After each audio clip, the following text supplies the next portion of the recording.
The Most Holy Church of God in Christ Jesus is a religious organization established in the Republic of the Philippines on the 9th of May, year 1922, and is duly registered with the Securities and Exchange Commission with registry number 82613. Through faith in the truth revealed by the Holy Scriptures of the Bible, the administration as well as the entire brethren of the Church believe that it is the Most High God, the Lord Christ Jesus, who established the Most Holy Church for the sole purpose of proclaiming Him as the only one true God and Savior whom we should worship and serve with our whole lives, and that He is no other than the Lord Christ Jesus, who manifested in the flesh, and that the Most Holy Church of God in Christ Jesus is His chosen way for us to deliver from our sins and eternal damnation. Therefore, since the Church was established, everyone who is called into the Church receive the divine obligation to partake in all evangelization efforts of the Church to fulfill the God-given commission to make disciples of all the nations. In that case, here is the vision and mission statement of the Church. Vision: the Most Holy Church shall be exalted for the glory of the Most High God. Mission: seed of one world, one nation. Core value: all members of the Most Holy Church are being taught and encouraged to live in agape. Agape is a Greek word which means perfect love and everlasting love. As the Bible further expounds, it is the kind of love that God has for all of us. In fact, God Himself is agape. Agape, or love, serves as the core value of the Church because love is the fulfillment of the law. Ownership and administration: the Most Holy Church of God in Christ Jesus fully believes and proclaims that her sole owner is no one but the Most High God. He is the only King who reigns all over the Church. Everything the Church achieve and will achieve in the future are the works of God. God governs over His Church through His appointed men to administer the Church. Like the first church established in Jerusalem, which was administered by the apostles, the Most Holy Church is currently administered by the 7 bishops, presided by the general bishop. The church administration oversees over the whole church and through the appointed council of elders, composed by the presbyters and ministers who were appointed to administer congregation and ministries. Expansion and growth: currently, the church has established congregation in most places in the 3 major islands of the Philippines, namely Luzon, Visayas, and Mindanao. Also, the church is making necessary preparation to intensify its expansion and establish congregation in all major cities and provinces in the entire country.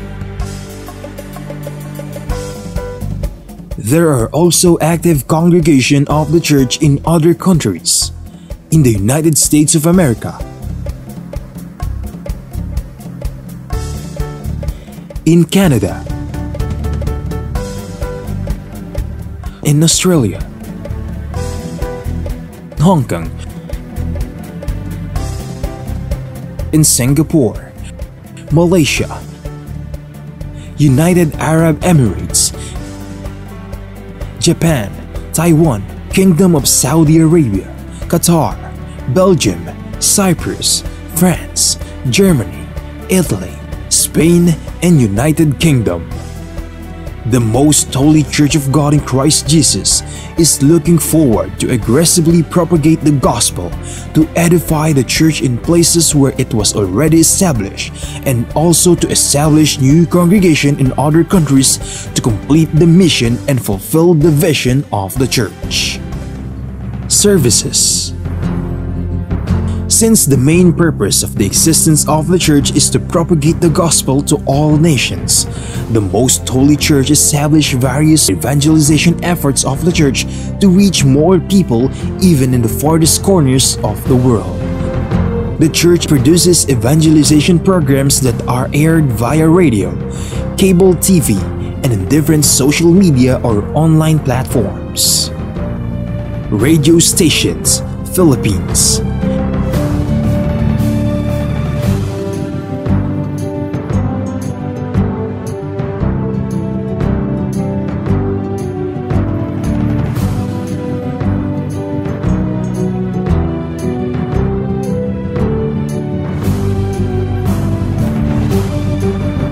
Cable TV channels.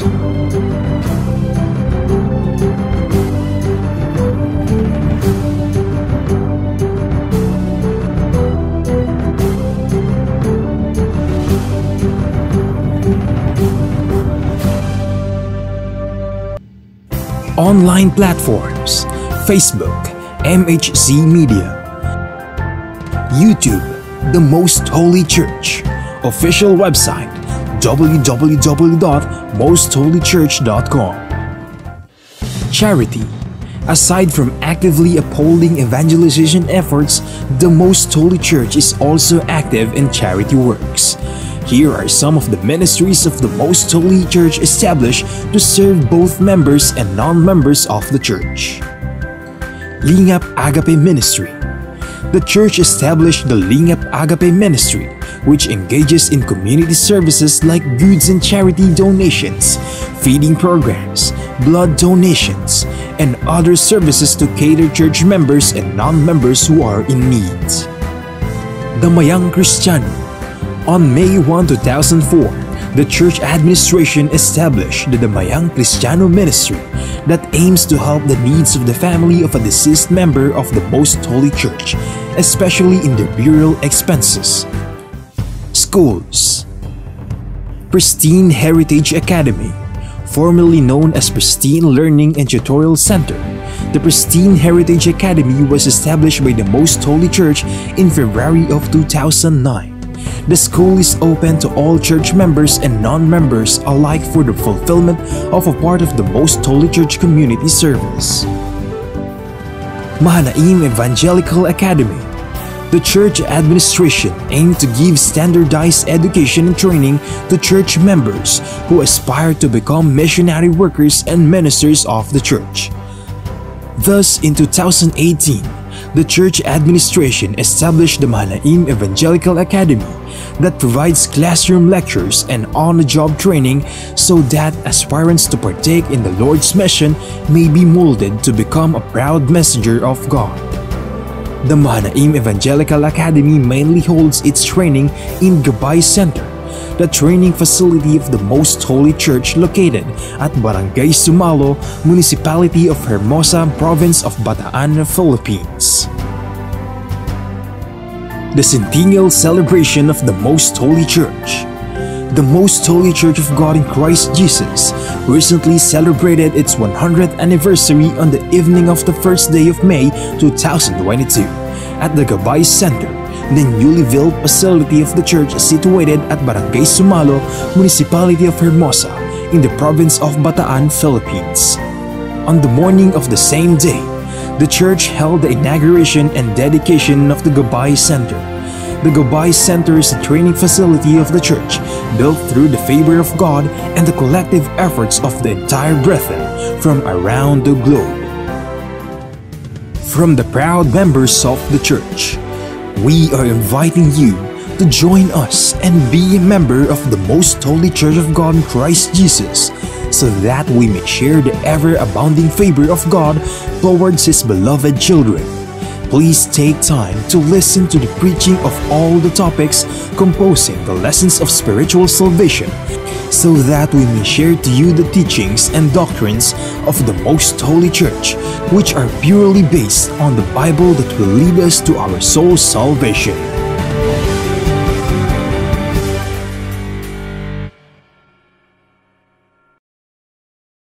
To know more about the church, you may visit our website at www.mostholychurch.com, or you may reach us through telephone number 6302-8255-6949.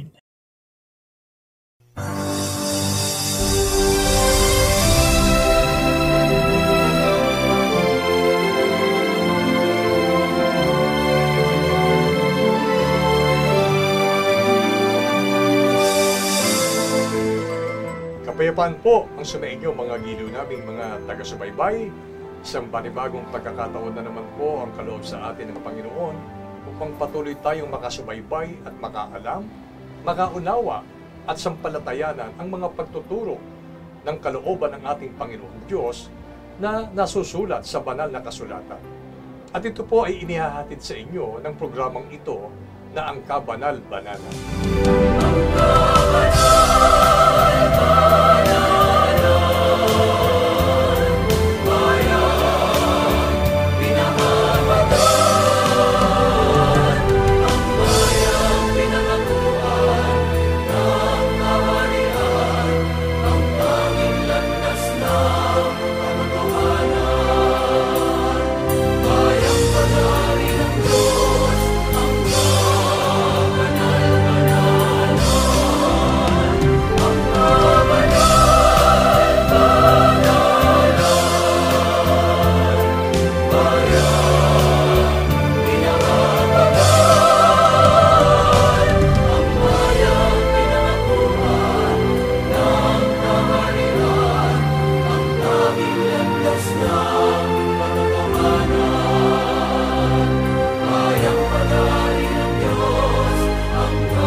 Ako po ang inyong lingkod, kapatid na Benhanan, at makakapiling natin sa talakayang ito ang ating minamahal na kapatid na Neraya. Kapayapaan po, kapatid na Neraya. Kapayapaan din pong sumainyo, kapatid na Benhanan, at kapayapaan po sa lahat ng aming mga minamahal na taga-subaybay ng palatuntunang ito na ang Kabanal-Banalan. Isang napakahalagang pagtuturo ang ngayon po ay ating sama-samang maririnig sapagkat ito po ay tumatalakay sa Diyos na atin pong pinaglilingkuran. At marahil, magtataka tayo, sa dinami-dami ng mga mananampalataya at kumikilala sa ating Diyos, bakit tila baga iba-iba ang kinikilala nating Panginoon Diyos? May mga nagsasabi na 3 ang Diyos, 2 ang Diyos, at higit pa.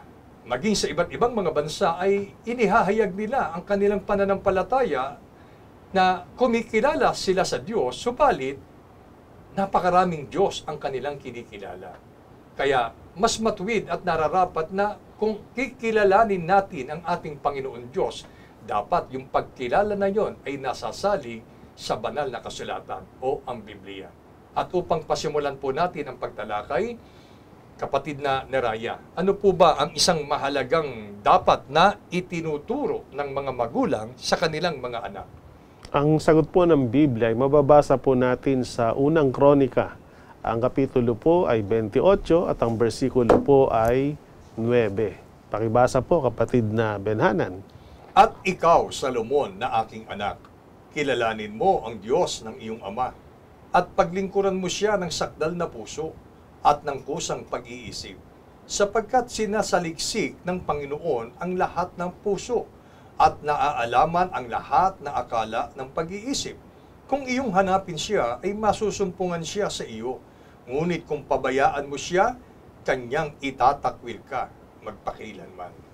Maliwanag po ang talatang binasa at atin pong narinig. Ito po ay isang mahalagang pangyayari sa buhay ng Haring si David at sa piling ng kanyang anak na si Solomon. Ito po yung tagpo na kinakausap niya ang kanyang anak, lalo na po nung panahon na malapit na ang kanyang pagpanaw, ay nagsasabi siya ng mahalagang pagbibilin. Ipinatawag niya ang kanyang anak na si Solomon at sinabi, aking anak, kilalanin mo ang Diyos ng iyong ama. So ang Diyos na kinikilala ni David ay dapat kilalanin at makilalang lubusan ni Solomon. At bukod doon ay yung pangalawang kanyang sinabi, paglingkuran mo siya, na taglay mo niya ang sakdal na puso at kusang pag-iisip. So dalawang mahalagang bagay po ang hindi lang bilang hari, kundi bilang isang ama na nagbibilin at nagtuturo ng mahalagang bagay sa kanyang anak na si Solomon. Inuulit ko po, ang unang bagay na hindi niya nakalimutang ituro at ibilin ay ang kilalanin ang Diyos. At pangalawa ay ang paglingkuran ang Diyos ng buong puso. At mauunawa din natin na ipinahayag at ipinaunawa ni David bilang ama ang kahalagahan na makilala ni Solomon ang Diyos at iti kanyang mapaglingkuran. Kung makilala niya ng lubusan at maipadama ni Solomon ang tunay na kahulugan ng pagkilala sa Diyos at magawa niya ang paglilingkod, ang sabi, masusumpungan mo siya. Sabihin, lalong magpapakaranas-ranas ang Diyos sa buhay mo bilang aking anak.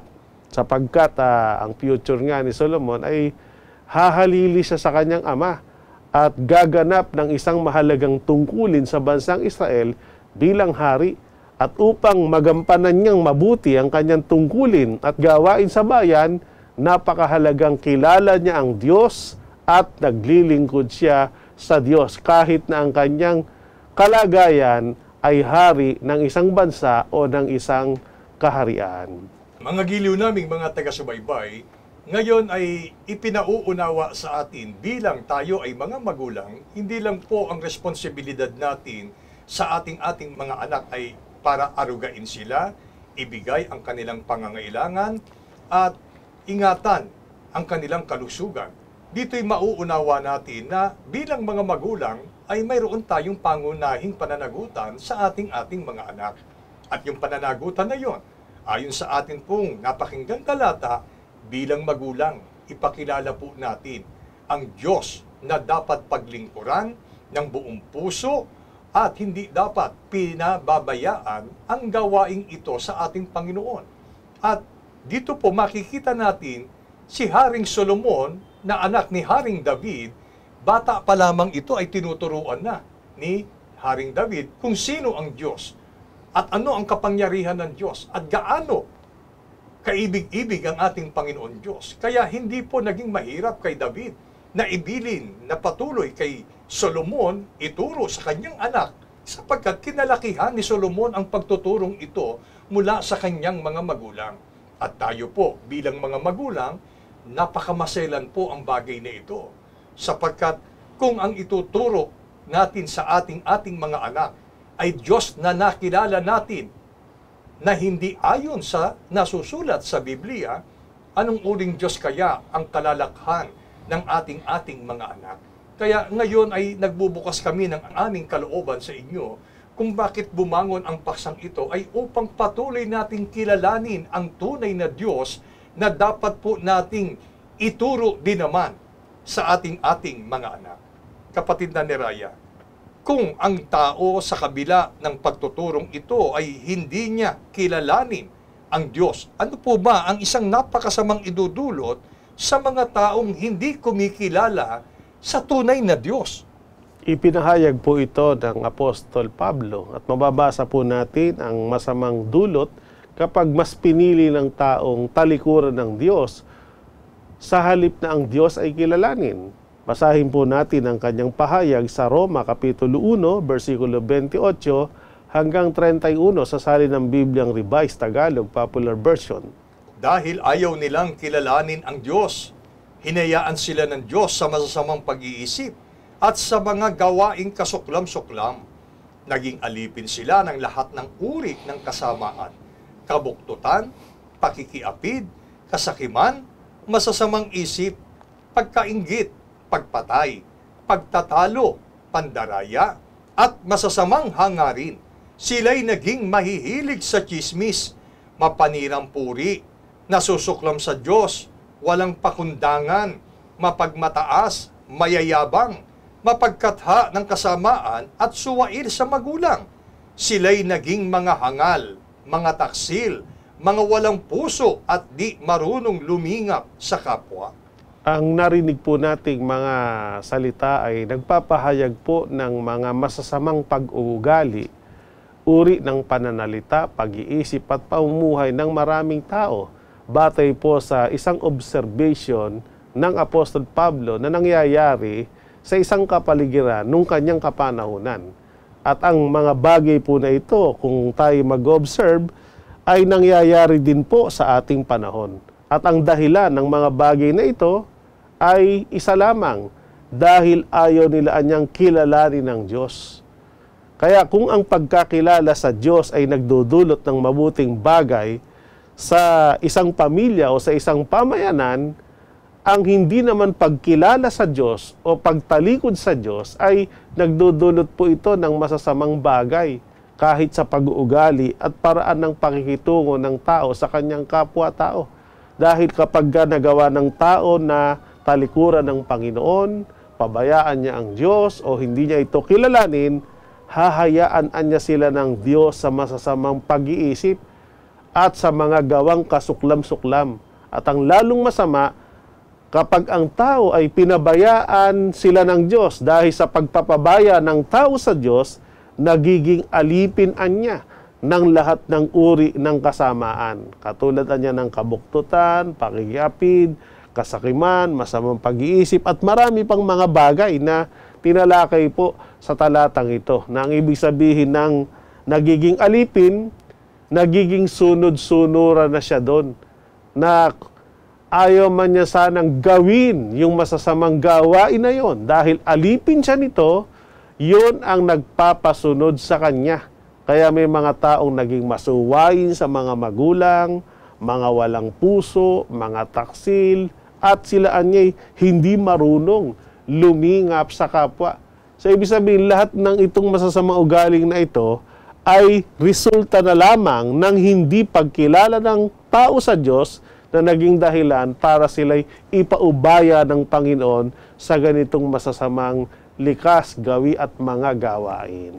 Mga giliw naming taga-subaybay, sino kaya sa atin na mga magulang ang nag-iibig na magkaroon sila ng isang anak na masuwayin, pumapatay, palatalo, maiinggitin, at iba't ibang mga masasamang katangian na posibleng maging taglay ng ating mga anak. Walang magulang na nagnanais na ang kanilang mga anak ay maging ganito. At upang maiwasan po natin na magkaroon tayo ng ganitong uri ng anak, matwid lamang na atin pong ituro at ipakilala sa kanila ang ating Panginoon Diyos. At siyempre, ang unang-unang dapat po na kumikilala sa Diyos ay tayo na mga magulang na dapat magturo sa ating mga anak. Sapagkat walang kabuluhan na tinuturo natin, pinakikilala natin ang Diyos sa ating mga anak.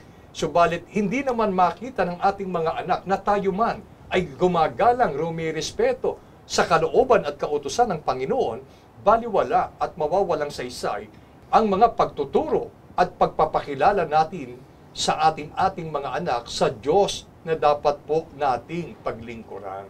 Ngayon, papaano po ba, kapatid na Neraya, ang tunay na pagkilala sa Diyos na dapat magawa ng tao? Dahil alam nyo po, wala naman tao.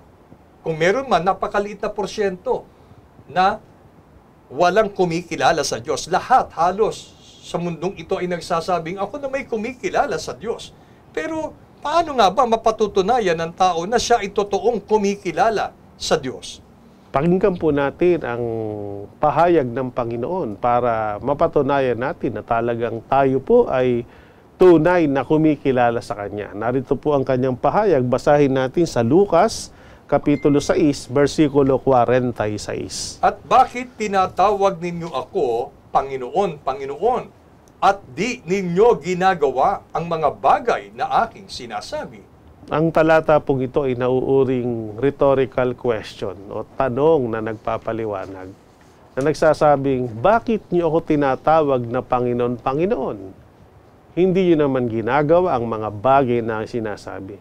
Ibig sabihin, kahit na ang tao po ay nagdarasal sa Diyos, dumadalangin sa Panginoon, tumatawag sa Panginoon, pero hanggang salita lamang ang kanyang pagkilala sa Diyos at wala yung pagsunod o pagtupad sa mga bagay na kanyang sinasabi o iniuutos, hindi niya mapapatunayan sa Diyos na siya'y may tunay na pagkakilala.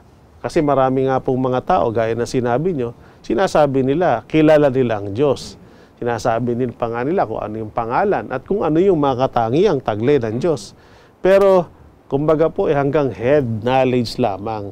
Pagdating na dun sa paraan para maramdaman ng Diyos na ang tao ay may pagkilala sa Kanya, na gaya ng isang anak na kumikilala sa kanyang magulang na siya'y handang sumunod kung anong utos ng kanyang ama, siya'y handang tumupad kung ano yung sinasabi, na do'y mararamdaman ng isang ama na yung kanyang anak ay may paggalang at pagkilala sa kanya, yun po, doon nagkukulang ang maraming tao. Kaya ang ibig sabihin po, patunayan natin na talagang tayo ay may tunay na may pagkilala sa kanya sa parang ihanda natin ang ating sarili at turuan din natin ang ating mga anak na malaman ang mga utos ng Diyos at sundin kung ano yung mga bagay na kanyang iniuutos o sinasabi. At sa ganung paraan, tayo at ang ating mga mahal sa buhay, maipaparamdam natin sa Diyos na tayo ay tunay na kumikilala sa Kanya. Alam nyo, naalala ko tuloy ang karaniwang sentimiento ng isang magulang na pagka may mga anak silang matitigas ang ulo, hindi pala sunod, sinasabi ng magulang, para ano pa naging tatay nyo ko? Para ano pa, naging nanay nyo ko? Tinatawag ninyo akong tatay, tinatawag ninyo akong nanay, pero hindi ko naman makita ang pagsunod ninyo sa akin. Gayon po ang diwa ng ating Panginoon. Kaya hindi po sapat na may kinikilala tayong Diyos, pero hindi naman po natin sinusunod yung kanyang banal na kalooban. At alam niyo po ba, sa pagsunod natin sa ating Panginoon, hindi tayo ang mamimili kung ano yung mga utos na ating susundin. Pagka po sinabi ng Panginoon, walang labis, walang kulang, doon tayo lumakad. Yun ang ating gawin para magpatunay na totoong kinikilala natin ang Diyos at pinahahalagahan natin ang Diyos na sa atin po ay lumikha. Ngayon, posibleng maging tanong, ano po ba ang dapat kong gawin ayon sa kalooban ng Diyos para mapatunayan ko naman na kinikilala ko siyang totoo, kapatid na Neraya? Basahin natin ang mga bagay na noon ay sinabi niya at nasulat sa Biblia, sinasabi niya pa rin sa ating panahon na kapag ito po'y pinakinggan natin at sinunod natin, talagang mapapatunayan natin na tayo ay kumikilala sa Kanya. Basahin natin sa Genesis, Kapitulo 17, versikulo 1. At nang si Abram ay may 99 na taon, ay napakita ang Panginoon kay Abram. At sa kanya'y nagsabi, Ako ang Diyos na makapangyarihan sa lahat. Lumakad ka sa harapan ko at magpakasakdal ka. Dito po sa talatang ito ay maunawa natin ang tatlong mahalagang bagay na sinabi ng Diyos ng una kay Abraham. At kaya nasulat sa Biblia para mabasa din natin at gaya ng tanggapin natin na ito'y sinasabi din ng Diyos sa atin. Ano? Ang una, yung pagpapakilala niya sa kanyang sarili bilang Diyos na hindi nang dapat na maging pagkakilala natin sa Kanya. Ano sabi ng Diyos? Ako ang Diyos na makapangyarihan sa lahat. Yun ang una. Pangalawang sinasabi niya, lumakad ka sa harapan ko. At ang pangatlo, magpakasakdal ka. So kung magkakaroon tayo ng tamang pagkakilala sa Diyos, ay dapat nakabatay sa kung paano ipinapakilala ng Diyos ang kanyang sarili. At ayon sa sabi ng Diyos, ako anya ang Diyos na makapangyarihan sa lahat. Ang tanong, kinikilala ba natin na ang Diyos ay siyang makapangyarihan sa lahat? Kasi kung gayon ang pagkakilala natin sa Kanya, magkakaroon tayo ng banal na takot sa Kanya, magpapasakop tayong lubusan, at talagang susunod tayo sa kung ano ang Kanyang sinasabi. Kaya baka ang kinikilala mong Diyos, sabi nga, may bibig di naman nagsasalita, may mata di nakakakita, o may tenga di naman nakakarinig. At pag merong mga pangyayari o kalamidad na nagaganap, kailangan mo pang buhatin para iligtas sa halip na magligtas. Walang magagawa. So hindi po Diyos yun. Baka yan ang Diyos na pinapakilala nyo sa inyong anak. Nagkakamali po tayo. Hindi makapangyarihan yan. Bagamat itinuturo nating Diyos, wala namang nagagawa. Ang dapat nating ipakilalang Diyos, yung Diyos na makapangyarihan sa lahat. Na bagamat siya espiritu at hindi nakikita, subalit kumikilos at nakapangyayari ang lahat ng kanyang kalooban. At sinabi niya, kung kinikilala niyo ako na Diyos na makapangyarihan sa lahat, lumakad ka sa harapan ko. Ano po ibig sabihin ng lumakad ka sa harapan ko? Mamuhay ka batay sa kung ano yung gusto ng Panginoon. Hindi yung namumuhay ka na batay sa kung ano lang ang gusto mo. At ang pangatlo, magpakasakdal ka. Dahil ang Diyos ay sakdal. Ang sinasabi niya sa atin, magpakasakdal. Saan ba sakdal ang Diyos? Sakdal siya sa kabanalan, sakdal siya sa kabutihan, sakdal siya sa pagmamahal. Kaya magpakasakdal tayo sa kabanalan, magpakasakdal tayo sa kabutihan, lalo na po maging sakdal tayo sa pag-ibig. Na yon ang sinasabi ng Diyos sa atin na dapat dinggin natin at sikapin nating masunod para masabing tayo nga po ay tunay na kumikilala sa Kanya. Mga giliw naming mga taga-subaybay, sana po ay unti-unti ay nabubuksan ang ating pong kalooban, ang ating pangunawa. Hindi po namin hangad na kayo ay siraan, na kayo po ay magalit. Sapagkat sabi nga, kapatid na ni Raya, ni Apostol Pablo, kung sabihin ba namin ang katotohanan, magiging kaaway niyo baga kami? Huwag daw ang mangyari. Ang mga salitang ito'y hindi buhat po sa amin. Ito po ay nababasa naman sa banal na kasulatan. At kami po ay kasangkapan lamang sa pagpapahayag ng kung ano ang mga banal na kalooban ng ating Panginoon Diyos. Ngayon, sa pananatili natin sa buhay na ito, sa mundong ito ay nagsisilbing gabay po sa atin upang tayo'y magkaroon ng makabuluhang pamumuhay na may taglay na banal na takot sa Panginoon, na ang ating pananalita, ang ating pag-iisip, ang ating kalooban, ang ating pagkilos o pamumuhay ay nakabatay lamang sa kung ano ang kalooban ng ating Panginoon Diyos. Kung gayon po ang sinisikap ng isang tao sa harap ng Panginoon, dito matutugunan niya ang kahingian ng Diyos na sila ay nagpapakasakdal. Kumbaga, marami tayong kapintasan, pero hindi po marapat na yung mga kapintasan na yon ay nananatili sa atin. Sa halip na nababawasan, ay nadadagdagan pa yung kapintasan na yon. Pagka ganun po ang nangyayari, ito po'y taliwas sa sinasabi nating ako na may kumikilala sa Diyos. Ang tunay na kumikilala sa Panginoon Diyos ay naghahayag ng kanyang mga gawa. At ang mga gawang ito, kapatid na ni Raya, ay magsisilbing katunayan na ang tao ay totoong may pagkilala sa Diyos. At para po malaman natin, mga giliw naming mga taga-subaybay, kapatid na ni Raya, paano ko ba lubos na mapatutunayan na talagang kinikilala ko siya bilang Diyos ng aking buhay, kinikilala ko siya bilang makapangyarihang Diyos. Dahil doon, paano ko lalakad sa harapan niya? Basahin po natin ang pahayag ng kasulatan mula po sa aklat ng Josue, Kapitulo 22, versikulo 5. Ingatan lamang ninyong mainam na gawin ang utos at ang kautusan na iniutos sa inyo ni Moises na lingkod ng Panginoon, na ibigin ang Panginoon ninyong Diyos at lumakad sa lahat niyang mga daan, at ingatan ang kanyang mga utos at lumakip sa kanya, at maglingkod sa kanya ng buo ninyong puso at ng buo ninyong kaluluwa. Katulad ng mahalagang bilin ni Josue sa bayang Israel, na sila po ay merong tinanggap na kaalaman batay sa pagkakilala sa Diyos at mga bagay na dapat nilang ginagawa.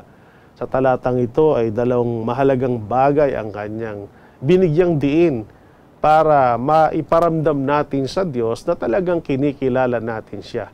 Una po ay talagang patunayan natin sa Diyos na siya'y iniibig natin. Ano po?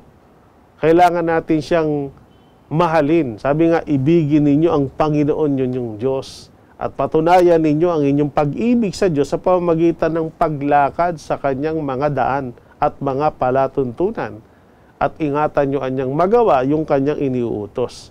At ang pangalawa ay maglingkudan niya kayo sa kanya ng buong puso, buong kaluluwa. Kasi nga, ang Diyos Panginoong Diyos Siyempre, pagka kinikilala mo siyang Diyos, dinidiyos mo siya, sinasamba mo siya. At kung kinikilala mo siyang Panginoon, pasasakop ka sa Kanya at handa mo siyang paglingkuran. Kaya, kung tinatawag natin ang Diyos ay Diyos, at hindi naman natin siya iniibig, paano mararamdaman ng Diyos na talagang kinikilala natin siya? At ang isang mataas na antas ng pagmamahal sa Diyos ay handa mo siyang sambahin, handa mo siyang purihin at ialay sa Kanya ang lahat ng mga pagpupuri. Kung walang ganong gawain, hanggang salita lamang yung ating pagkilala. Kaya nga po, merong turo ang Panginoong Kristo Jesus na sinasabi na sa Panginoon mong Diyos, sasamba ka at siya lamang ang iyong paglilingkuran. At kung tayo maglilingkod, gawin din natin sa pag-ibig ang paglilingkod sa Kanya. Buong puso, buong kaluluwa. At dito po namin kayo gustong hikayatin na tayo po ay patuloy na alamin ang Kanyang mga utos, ang Kanyang mga pagtuturo, na kung ginagawa natin ito, ito'y kahayagan ng ating paglilingkod sa Kanya. At mararamdaman ng Diyos na talagang kinikilala natin siya sapagkat iniibig natin siya at siya'y ating pinaglilingkuran. Huwag nawang ipagkamali, mga giliw naming mga taga-subaybay, na ang ibig bang sabihin, buong buhay ko, puro paglilingkod na lang, buong pag-ibig ko, ibibigay ko sa Diyos, na dahil doon ay mawawalan ka na ng panahon sa iyong mahal sa buhay dito, sa iyong anak, sa iyong pamilya, sa kaibigan, etc., etc. Wag, sapagkat ang pag-ibig sa Diyos ay lilikha sa tao. Una, magbigay ka ng panahon sa paglilingkod sa Diyos. Sabi nga ni Haring Solomon, sa bawat bagay ay may kapanahunan. Dahil habang iniibig natin ang Panginoon, habang pinaglilingkuran natin siya ng buong puso at ng buong kaluluwa, lilikha ito upang ikaw, halimbawa ay isang ina, lilikhain ka bilang isang mabuting ina para sa iyong mga anak. At hindi mo pababayaan ang responsibilidad mo sa iyong mga anak, sa iyong asawa, at lalo na sa Panginoon Diyos. Kung minsan kasi ang isip ng tao, bibitawan ko pamilya ko para maglingkod sa Diyos. Hindi po ganon. Hindi po inaagaw ng Panginoon Diyos yung responsibilidad at pag-ibig natin sa ating pamilya. Ang gusto lamang ng ating Panginoon, manatili tayo sa Kanyang piling. At habang tayo'y nananatili sa Kanyang piling, nagpapahalaga tayo sa pagkilala na siya ay makapangyarihang Diyos. Ito ang lilikha sa atin upang maging unang-una, maging mabuting anak sa iyong magulang, maging mabuting asawa sa iyong asawa, maging mabuting magulang sa kanyang mga anak. Ang ibig bang sabihin, mapapabuti ka, minamahal naming mga taga-subaybay.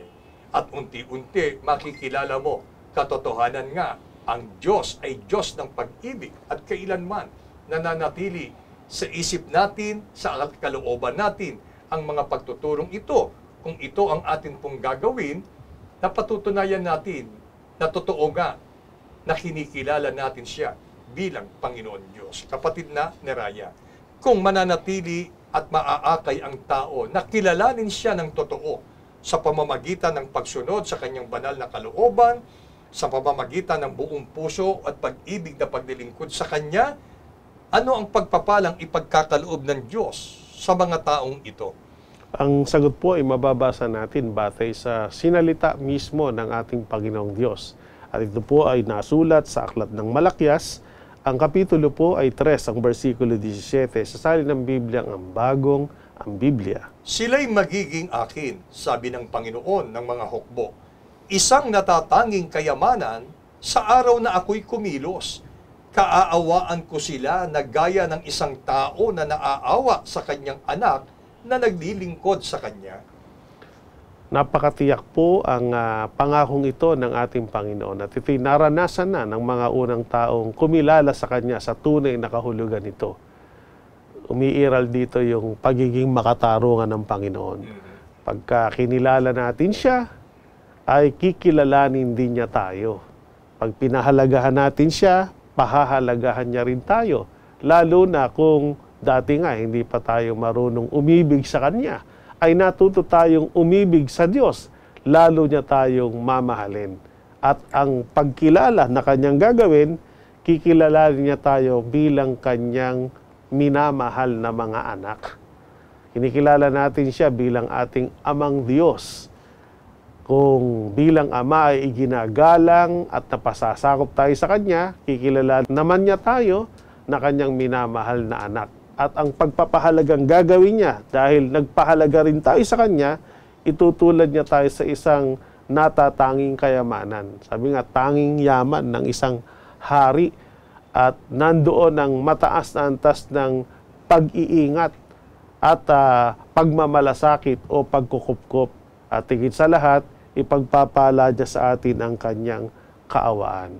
Kaya napakagandang buhay po ang naghihintay sa mga taong natutong kumilala sa Diyos at pinatunayan niya ito sa pamamagitan ng pag-ibig sa Diyos, pagsunod sa mga bagay na Kanyang iniuutos at ginagawa niya ito sa pamamagitan ng Kanyang paglilingkod na kalakip ang pag-ibig. Pwede nating tanungin, mga giliw nating taga-subaybay, ang ating sarili. Sino tayo para alalahanin ang ating Panginoon? Ano ang meron tayo upang tayo'y ituring na tanging kayamanan ng Panginoon? Kung ang pag-uusapan lamang ay ang pagiging tao, tayo po ay walang kabuluhan sa Panginoon. Pero itong walang kabuluhan ay nagiging makabuluhan, itong walang halaga ay nagiging mahalaga sa paningin ng Diyos kung atin pong kikilalanin ang ating Panginoon Diyos. At ang napakamahalaga pa, ikaw ay kasangkapan ng Diyos para ipakilala mo sa iyong mga anak kung sino ang Diyos na dapat po nating paglingkuran at kilalanin. Kasi po, sabi ko nga, kapag ka po mali ang turo, mali ang matututunan.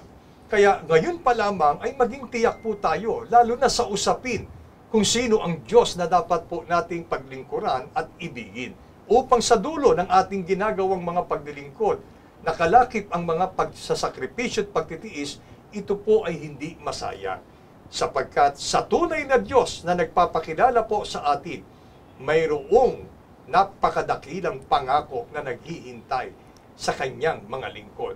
At ang sinabi ng Biblia, gaya ka ng isang anak na naglilingkod sa Ama dahil doon ay pagpapalain tayo ng ating Panginoon. Dahil doon, ang Kanyang kaawaan ay sumasa atin. Napakasarap na kalagayan ang maging tunay na anak ng Diyos. Dito natin hikayatin ang ating mga mahal sa buhay. At ngayon ay ipinakikilala ng kabanal-banalang Iglesia ang nag-iisang Diyos na makapangyarihan sa lahat na dapat unang-unay kilalanin natin at kung lubusan natin siyang makilala, ay siya naman nating ituro at ipakilala sa ating mga anak at sa ating mga mahal sa buhay upang ang pagpapalang nakatakda ay tanggapin po natin na sama-sama. Ipagpala po sa atin ang mga pagtuturong ito ngayon at kailanman. Amen. Amen.